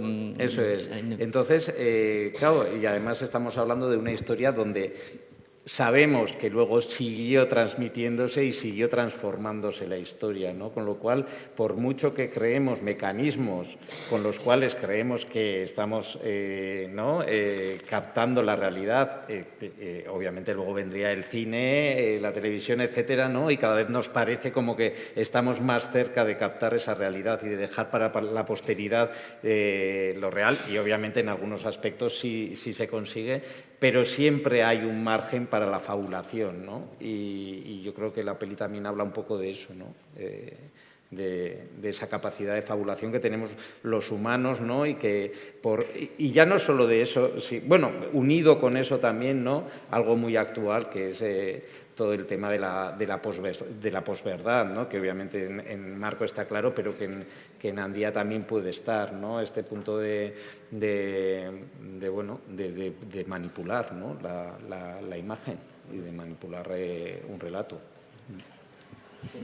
Sobre todo ese juego con toda la parte de la sombra, todo eso, y ya que estamos, y ya enlazamos directamente, hacemos ya la parte final dedicada a la película que vamos a ver a continuación, que es Marco. He apuntado aquí unas cuantas frases que me parece que ayudan mucho a entender lo que vamos a ver, o para que no hayáis visto la película, el principio directamente de la película, decidí empezar vuestra película enseñando que es una película. Empezáis con una claqueta abiertamente, Marco decía no sé cuánto, clac, acción, se escucha y ya empieza a moverse. La historia de un fabulador, comenzáis mostrando una fábula y hay varios momentos, hay varias frases que... Una, que es la que he comentado alguna vez, también el público lo sabe, lo he comentado. En un momento concreto hay una situación y alguien va a dar un discurso y Marco no ha estado en ese sitio al que va a dar el discurso. Y entonces suelta la frase, lo que importa no es lo que se cuenta, perdón, lo importa no es quién lo cuenta, sino cómo se cuenta. Y yo decía hoy también fuera de micrófono, digo, ni el qué se cuenta, sino acaba importando cómo se cuentan las cosas. Otra frase que dice en otro momento, mi mentira puede contar tu verdad. Eso es el cine también, ¿no? Es decir, volvemos a eso, ¿no? Y pero sobre todo en este caso concreto, y además enlazaríamos con Lucio, es otro fabulador, otro contador de historias, pero claro, otro falsificador, pero claro, con unas dimensiones muy distintas. ¿Por qué os interesó la historia de Marco? Que, por cierto, creo entender que empezó pensada como un documental. Sí, la idea inicial de Marco era hacer un documental y bueno, para eso nuestro compañero Jorge Gil, que es quien dirigió el Método Arrieta, él nos propuso hacer este documental. Una vez ya se supo que él nunca había estado en un campo de concentración, ¿no? Era él el presidente de la Asociación de las Víctimas Españolas en los campos de concentración, era un muy buen orador y de repente un historiador, Benito Bermejo, descubre que nunca había estado en un campo. Entonces, cuando salta el escándalo, Jorge nos plantea la idea de hacer un documental. Y pensando que él estaría como muy afectado, decidimos contactar con él, pero sin cámaras, ¿no? Simplemente para ir documentándonos y para ganarnos su confianza, ¿no? De cara a luego a hacer un documental. Total, que Jorge estuvo como una decena de veces con él en Barcelona y un día nos dice que quería ir a Alemania en busca de unos papeles que acreditasen que había estado en una cárcel. No en un campo de concentración, pero sí en una cárcel. Entonces, cuando Jorge nos plantea eso, le decimos, pues tenemos que ir con él, porque aunque ahora mismo no tengamos financiación para hacer este documental, esto en el documental va a salir sí o sí. Entonces, necesitamos ir con él, planteárselo. Y él nos transmite que es algo muy personal, que no se sentiría cómodo yendo con nosotros y que prefiere ir solo. Lo entendemos y hasta ahí todo bien. Pero, cuando vuelve de ese viaje de Alemania, nos dice que estuvo en Alemania con otro equipo de documentalistas. O sea, nos engañó a nosotros también y con los que además había firmado un contrato de exclusividad. Por tanto, esto invalida nuestro documental, ¿no? Nos olvidamos del proyecto y unos años más tarde estamos en el Festival de San Sebastián buscando financiación para el documental El Método Arrieta y ahí aparece Enric Marco con una butifarra en la mano en la salida del teatro donde estábamos nosotros, pues ofreciéndose para que hiciésemos un documental, ¿no? Y claro, nosotros ya los otros documentales hicieron el documental y viene Enric Marco, es un documental que está muy bien, además ¿Está en la peli? Está en la película, efectivamente. Está en Filmin, sí. Está en Filmin también, si lo queréis ver. Sí, está en la El película. 80% del metraje es el viaje, o sea, ese viaje que nosotros no pudimos hacer y ellos sí. Y bueno, el caso es que él ya tenía 90 años y al principio estábamos como muy descolocados, nos fuimos a comer con él, pero sí que pensamos que podía ser interesante entrevistarle. Entonces, unos meses más tarde le convocamos a San Sebastián y le hicimos una entrevista durante 3 días donde sacamos 15 horas de material. Y no sabíamos muy bien qué hacer con ese material y un día se nos ocurre que igual sería interesante hacer un híbrido entre la ficción y el documental, ¿no? Porque él también, como cualquier buen mentiroso, mezclaba muchas verdades con mentiras muy gordas, ¿no? Entonces, pues un poco cogiendo esa filosofía, hacer algo así. Total, que eso no funcionó y un día se nos ocurre hacer una película de ficción, ¿no? Porque tenía sentido contar como una ficción una historia de un personaje que se ha creado un personaje ficticio para tener una vida mejor, ¿no? Entonces ahí entra lo que dices tú un poco del relato, de cómo creamos las historias, nuestras propias historias, y cómo, bueno, plantearnos también por qué lo hacemos, sin dar una respuesta clara, pero sí plantearle pistas al espectador, ¿no? Por qué miente este personaje, y nos parecía que ahí había algo interesante. Tan interesante que nos hemos pasado, o sea, desde que tuvimos la idea hasta que se estrenó la película pasaron 18 años. O sea, hemos hecho casi todas nuestras películas con este proyecto en mente. Todas. ¿No? Todas, quitando más palomas. Claro, más palomas. Bueno, digamos. Sí, sí.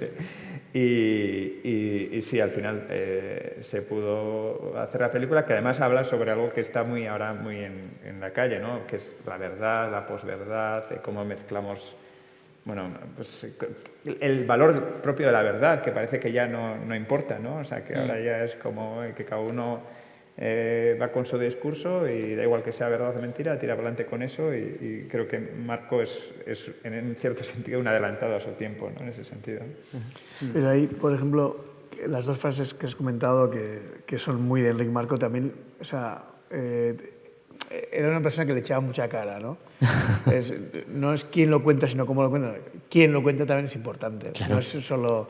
No, porque hay cosas, claro. Pasa que le conviene decir eso, Si ¿no? soy yo mejor, ¿no? Claro. Sí, eso es. Y yo creo que en cuanto a lo de la reflexión sobre la construcción del relato, unido al cine, en este caso y tal, quizás la peli de Marco le da una vuelta de tuerca más, porque yo creo que también habla un poco de la relación entre el narrador y la audiencia. Ajá. Yo creo que habla un poco del pacto que existe.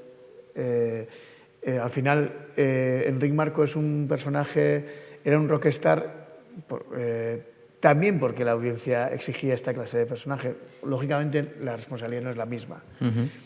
Él es el falsario, pero le buscaban porque era una persona que engatusaba a la gente, era un encantador de serpientes, o sea, llenaba las aulas de gente que estaba ávida de escuchar un poco su relato, y él pillaba esos pliegues y decía, mira, es que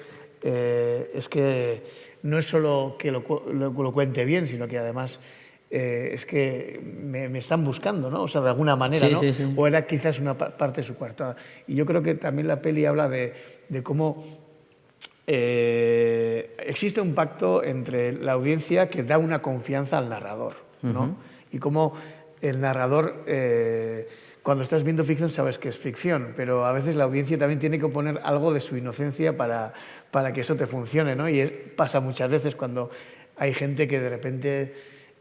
bueno, el mismo concepto de basado en hechos reales, ¿no? O sea, la gente cómo se posiciona ante eso, o cuando sobre una cosa que está basada en hechos reales, de repente alguien dice, no, pero eso se manipuló. Pues hay gente, parte de la audiencia que dice, joder, pero ¿por qué me han manipulado esto? Y bueno, o sea, quiere decir que todos esos conceptos, yo creo que la historia de Enric Marco las acoge súper bien, ¿no? El falso documental de On the Line, por ejemplo, que comentábamos ayer, ¿no? Ese tipo de... Depende, durante un rato tú estás convencido de viendo un documental, en realidad estás viendo un falso documental. Y me imagino que la gente diría, pues vaya, pues no. Pues sin embargo me parece muy interesante que a través de una mentira tú estás contando una verdad muy clara, ¿no? Y evidentemente el personaje juega mucho con eso, y hay una de las cosas que el público va a poder ver, que no haya visto la película, y es los continuos juegos que hacéis, continuos. Hay 3, 4 momentos, ¿no? Con los espejos. Espejos, dualidades, reflejos, la dualidad, el doblez, esa capacidad de repente estás viendo una cosa que parece que es el plano real, el personaje se mueve y no lo estás viendo él, estás viendo un reflejo de él. Entonces, esa idea me parece fascinante porque es muy sencilla, pero funciona muy bien, y además es muy clásica, muy del expresionismo, ¿no? De los espejos y las sombras que hablan de una duplicidad, y que a ese personaje le iba muy bien, ¿no?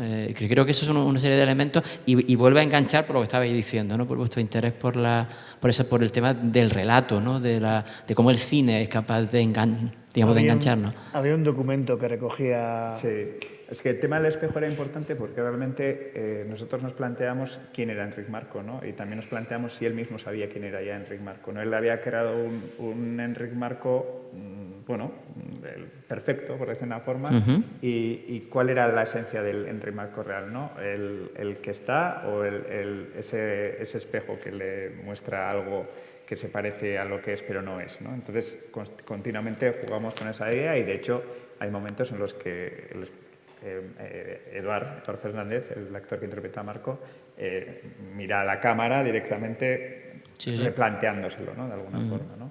Y es verdad lo que decías también de los formatos, ¿no? La idea de, pues hay noticiarios, hay imágenes documentales reales y hay imágenes documentales recreadas por nosotros. Hay incluso una secuencia donde conviven imágenes reales que no voy a hacer ningún spoiler, pero imágenes reales con imágenes generadas por nosotros. Ahí hay un diálogo que nos interesaba, ¿no? Cómo todo se mezcla, ¿no? Y al final todo es parte de lo mismo.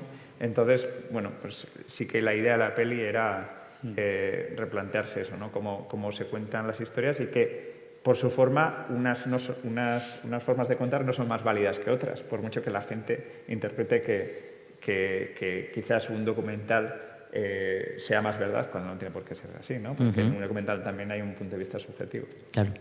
Sí, ahora estaba pensando que realmente en algunos aspectos Marco es un poco el reverso de Andía, en el sentido de que en Andía construimos la historia pensando en vamos a contar la historia de un hombre ordinario que poco a poco hace el camino hacia un ser mitológico, ¿no? Y tú vas viendo cómo tal, y al final cuando muere, ¿no? Se sigue transmitiendo y tal, y se sigue agrandando ese mito, ¿no?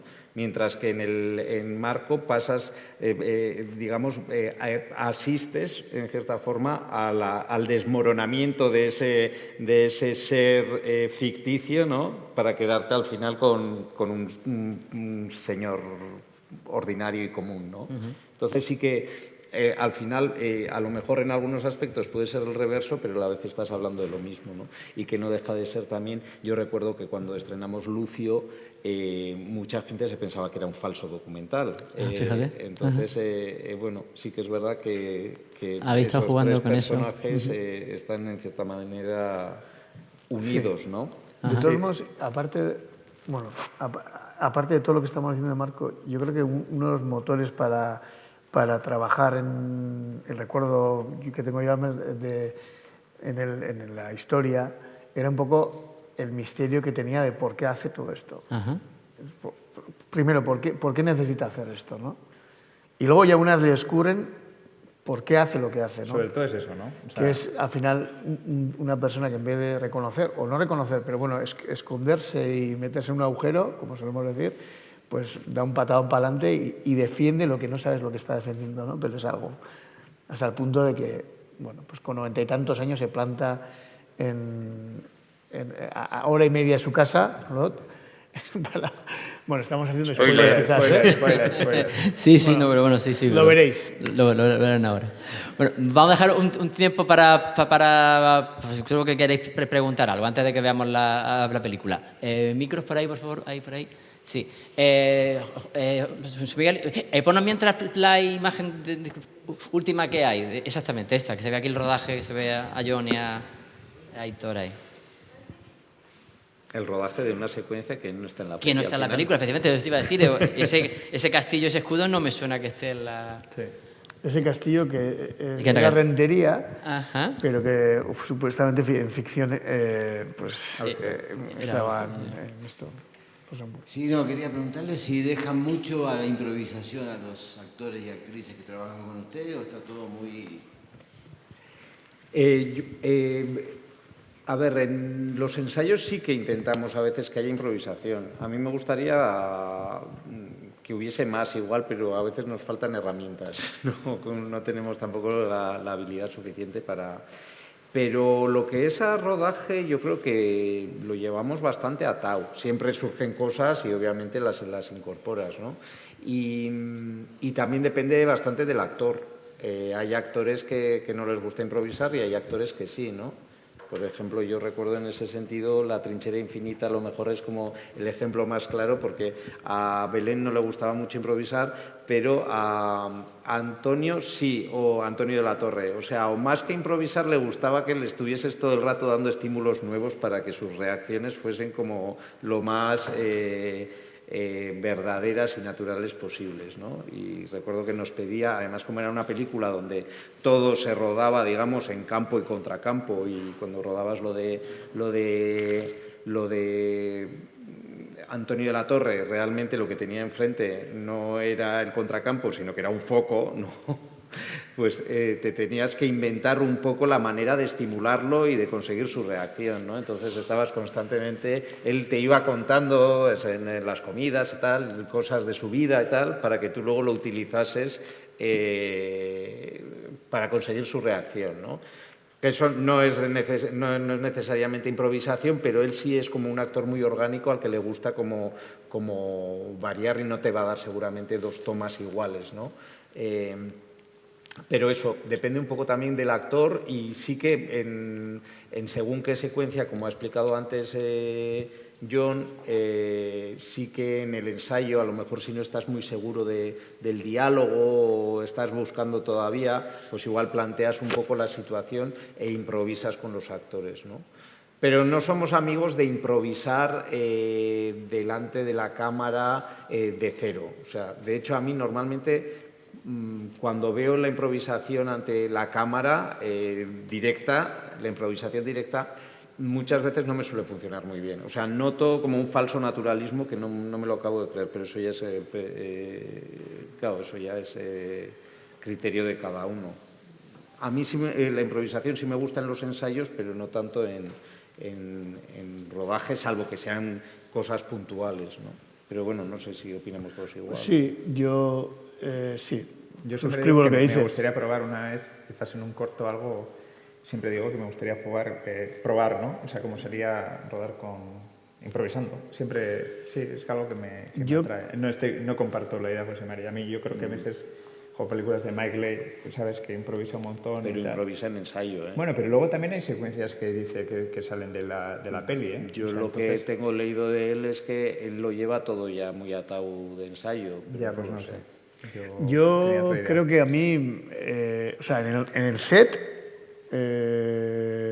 me daría pavor improvisar. Sí. No es porque yo personalmente tengo un sentimiento muy de no hacer el ridículo ante la gente, y a mí me puede pasar de bloquearme, porque joder, al final un día de rodaje es pasta, y tienes que sacar esa secuencia y esto no sé qué y tal.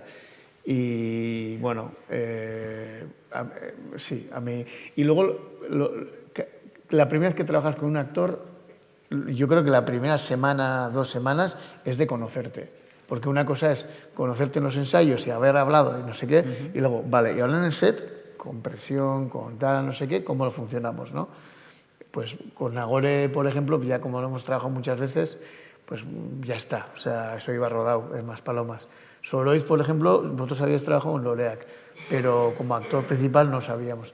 Eduard Fernández, pues imponía, claro. Eduard Fernández. Eso te iba a preguntar, Eduard Fernández para ese personaje, además. Pero afortunadamente caímos de pie, o no sé, o sea, entramos bien, pero es un actor que impone, tiene una mirada. Es exigente, ¿no? Es exigente, es tan bueno también que también un poco, bueno, y es muy inteligente.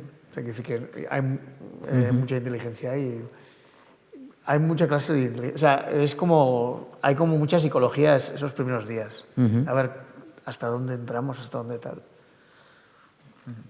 ¿Otra más por ahí? Sí, una pregunta.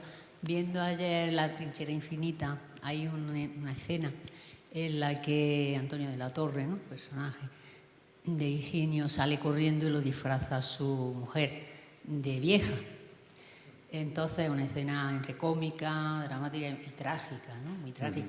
Y a mí me recordó muchísimo la escena de La vida es bella, cuando el personaje que hace, ¿no?, de padre del chiquillo, del niño, también se disfraza de mujer, de vieja, que era cuando lo iban a fusilar. con otra intención, porque el padre lo que quería era evitarle dolor a su hijo. Este era porque quería escapar, ¿no? Porque quería huir.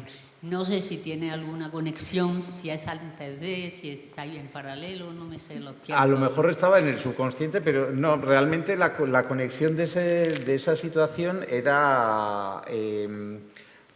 ayer creo que ya comenté que realmente cuando arrancamos con el proyecto sí que nos nutrimos mucho digamos, de lo que se sabía de los distintos topos, ¿no? que se conocían. Entonces, entre esas cosas sí que había algún topo que había aprovechado, digamos, alguna procesión de Semana Santa y aprovechando que todo el pueblo iba en procesión, pues se había disfrazado de mujer o tal para cambiarse de casa, ¿no? Entonces, realmente se basó en algo real.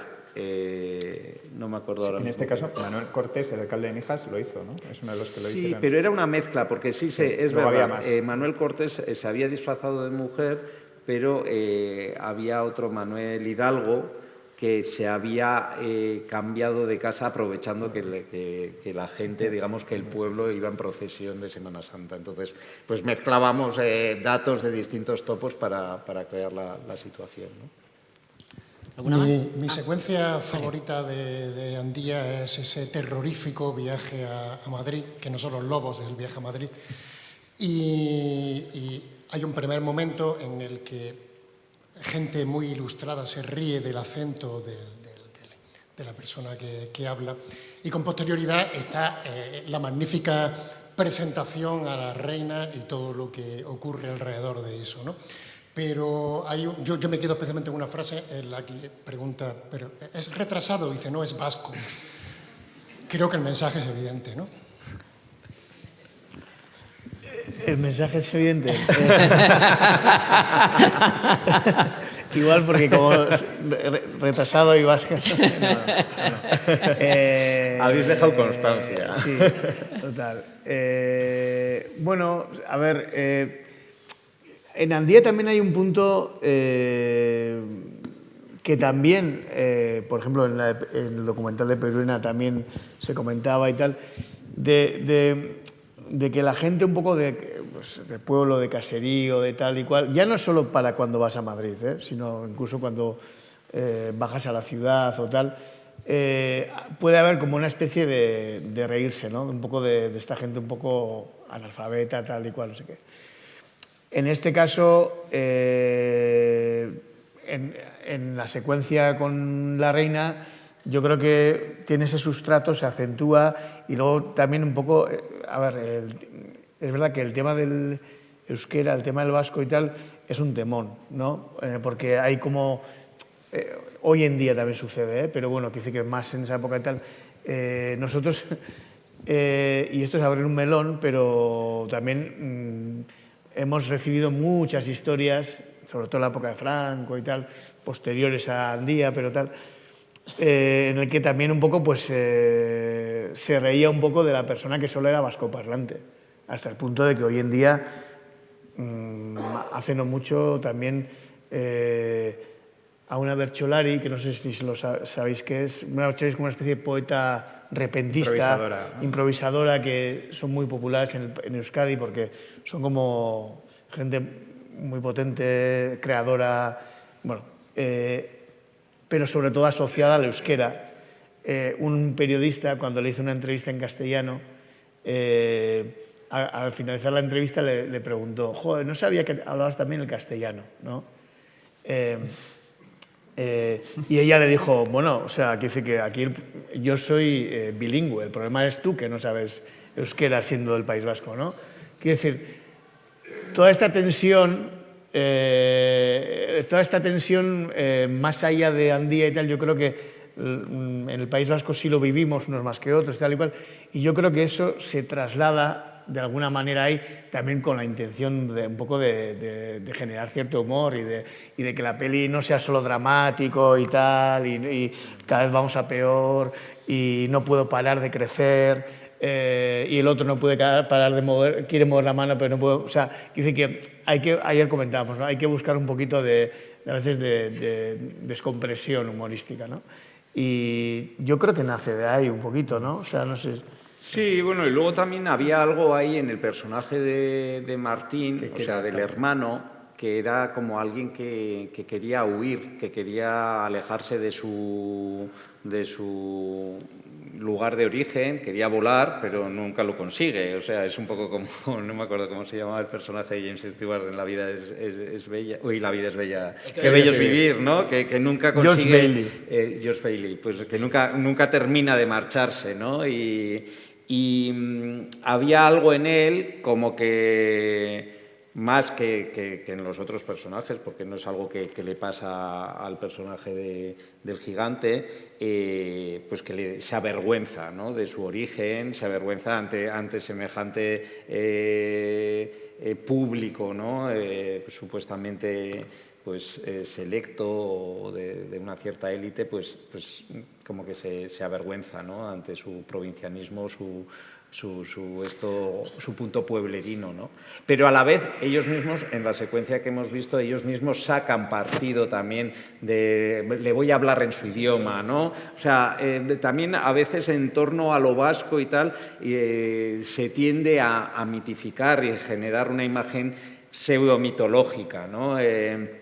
Yo me acuerdo de los documentales del Nodo, siempre se habla de lo vasco en tono de folclore y esos levantadores de piedras y esos tal, y siempre ese tratamiento como un poco folclórico / pseudomitológico y bueno, yo creo que ya estaba eso también un Pero poco, sin caer en el victimismo también bueno, esto es mi opinión, desde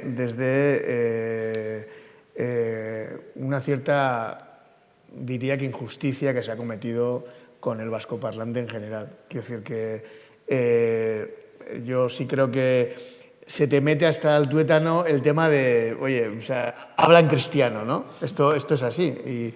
Y quieras que no, pues eso se expresa como en distintas situaciones y como, con distintos esto, ¿no? Sí, y lo paradójico es precisamente que la persona que quizás habla no muy bien el castellano, pero lo habla, tiene que avergonzarse de hablar no muy bien el castellano y el vasco frente a otro que solo habla el castellano. Muy bien, pero el castellano, o sea, el bilingüe se avergüenza de... Bueno, son cosas que tenemos así como muy en nuestro universo y que a veces lo expulsas ahí, ¿no? En esas secuencias. Última pregunta. Allí. Hola, por aquí arriba. Sí, hola. Tenía un poco de curiosidad de saber cómo es vuestro funcionamiento en los rodajes. Si las tareas o las repartís, quizás uno está más con los actores, otros más en los técnicos. Y bueno, ¿cómo hacéis para no pisar o que la información sea muy clara entre vosotros y si eso crea confusión o no allí? Gracias. Bueno, ayer comentábamos que en nuestra primera película, en Laroi Egunean, 80 Egunean, en 80 días, ¿no? Que se lo llama de diferentes formas, aquello fue un caos porque estábamos todo el rato discutiendo, incluso dándoles a los actores, les decíamos una cosa y luego la contraria, ¿no? O sea, entonces fue como mucho lío y nos dimos cuenta que teníamos que cambiar la forma de trabajar.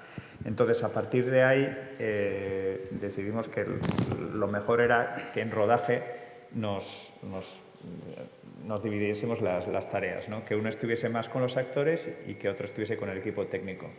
Normalmente yo siempre estoy más con el equipo técnico y yo cuando codirijo con ellos con los actores y cuando están ellos,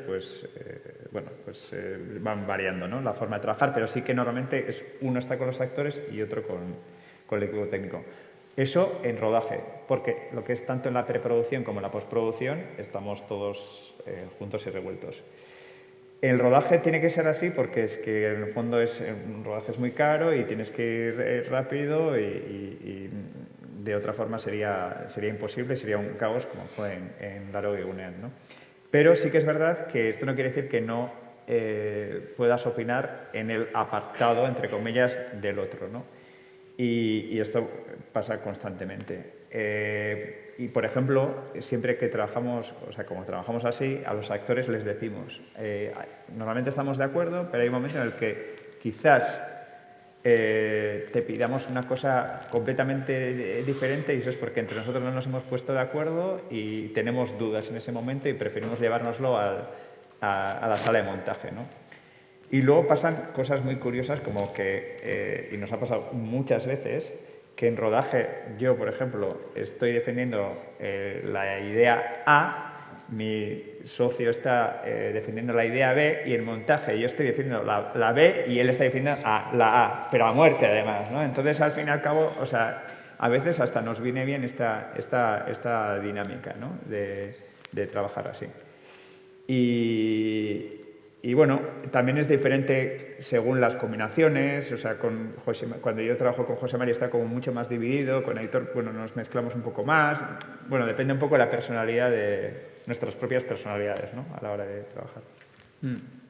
Sí, Aitor y yo somos como, yo siempre digo que somos de un perfil más parecido igual, los dos tendemos más a tema guión y actores, pero bueno, claro, habíamos codirigido juntos, Lucio, algún cortometraje como Mateo Erenama, pero Maspalomas ha sido el primer largometraje de ficción que hemos codirigido juntos.